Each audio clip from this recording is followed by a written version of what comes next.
Depuis que ce studio est créé, jamais vous avez fait un choix business contre votre vision artistique.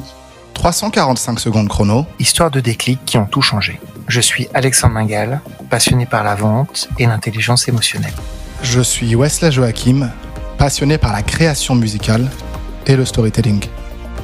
Bienvenue. Bienvenue. Je m'appelle Balthazar Oxiètre, j'ai 36 ans, je suis le directeur créatif et cofondateur du studio Inner Space VR, donc société qu'on a fondée il y a maintenant 7 ans en Corée. Ce qui m'intéressait au lycée, c'était de m'orienter plutôt vers le milieu artistique. Je m'intéressais beaucoup au cinéma. J'ai commencé à expérimenter la réalité virtuelle pour raconter des histoires. Ça a été un peu le déclic. Il y avait vachement plus de potentiel à explorer ce nouveau médium qu'est la réalité virtuelle plutôt que essayer d'avoir une carrière en cinéma. Donc, tu as cette prise de conscience que tu as un monde à bâtir, tu veux le faire, tu valides que tu veux le faire, tu sors de l'école.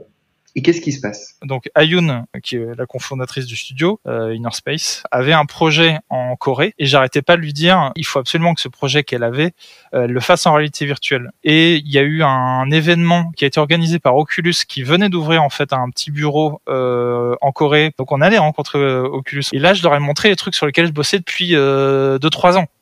Et les mecs, ils ont eu la mâchoire complètement décrochée, ils avaient jamais vu ça. Et je leur ai vendu du rêve à fond en leur disant que nous, on voulait développer des expériences narratives, interactives. Enfin, ils ont tout de suite senti le potentiel et ils ont eu envie de développer ça. Et ils nous ont dit, Banco, venez vous installer en Corée, on va vous aider à créer la société et surtout, on va vous aider à rencontrer Samsung avec qui ils étaient en contact à l'époque pour fabriquer le premier vrai casque grand public. On s'est un peu regardé avec Ayun et on s'est dit, mais c'est génial. À ce moment-là, tu es en Corée avec la femme que tu aimes, une équipe de Français qui sont assez fous pour le suivre, et tu décides de créer une entreprise en Corée, en couple, sur un business qui n'existe pas. C'est assez marrant parce qu'on était déjà ensemble et j'avais pas forcément ce projet de monter le studio avec elle, évidemment. Ça a été une suite d'événements. Mais j'ai l'impression que c'était presque notre destinée, même de couple, quoi, de fabriquer en fait ce projet professionnel ensemble. Et je pense que ce qui nous a fusionné, en dehors des sentiments qu'on éprouvait l'un pour l'autre, c'était la passion qu'on avait pour la création et le côté numérique. Il y a quelques projets qu'on livre à Samsung. Ils sortent sur le casque. Quand le casque sort, il est distribué partout dans le monde. Donc le premier casque de réalité virtuelle grand public embarque 3 démos narratives et interactives que tu as créées avec ton équipe pendant ces mois coréens. Et on a décidé d'aller directement à San Francisco, aller chercher des investisseurs. C'était intéressant de trouver des capitaux, mais de là à passer sa vie dedans, c'était pas notre truc. Nous, on a vraiment conçu le studio comme un outil pour faire des projets, pour créer, et non pas un moyen de gagner de l'argent. Sans avoir fait cette levée de fonds, c'était un peu difficile de passer à l'étape supérieure. 2014-2016, ça a été une période assez difficile où on avait un seul et unique projet sur lequel on misait à peu près tout. On s'est arrangé avec les gens dans l'équipe pour retarder les paiements en leur disant si ce projet marche, on va arriver à lever des fonds et on va réussir à structurer vraiment le studio comme on avait envisagé de le faire au début. In fine, on a réussi à sortir ce projet qui s'appelle La Péri, qui est le premier vrai projet on va dire interactif qu'on a sorti et qui est sur Steam.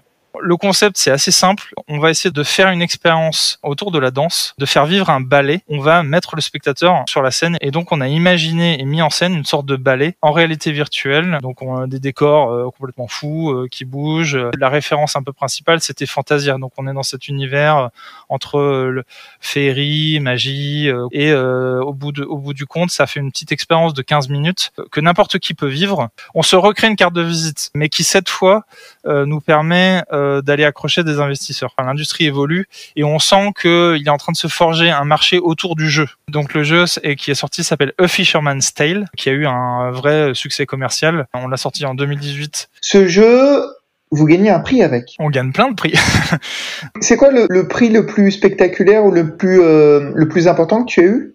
c'est le prix du meilleur jeu de l'année en VR. Le truc, enfin d'un point de vue commercial, est revenu qui est un peu un déclic sur ce jeu, c'est lorsque le Quest est arrivé. C'est un casque qu'ils appellent standalone. Il n'y a pas de câble, donc ça veut dire que tu peux l'emporter dans ton train ou n'importe où chez ta grand-mère et faire ton expérience directement avec le casque, sans rien de plus. Et donc vous avez décidé de refaire un jeu vidéo ? Massmaker, c'est le deuxième gros jeu qu'on a fait, et là il est sorti en avril dernier. C'est quoi l'avenir du studio ? Mon intention, et à Youn aussi, c'est de continuer à explorer le potentiel de la réalité virtuelle, proposer des expériences qui peuvent toucher un large public.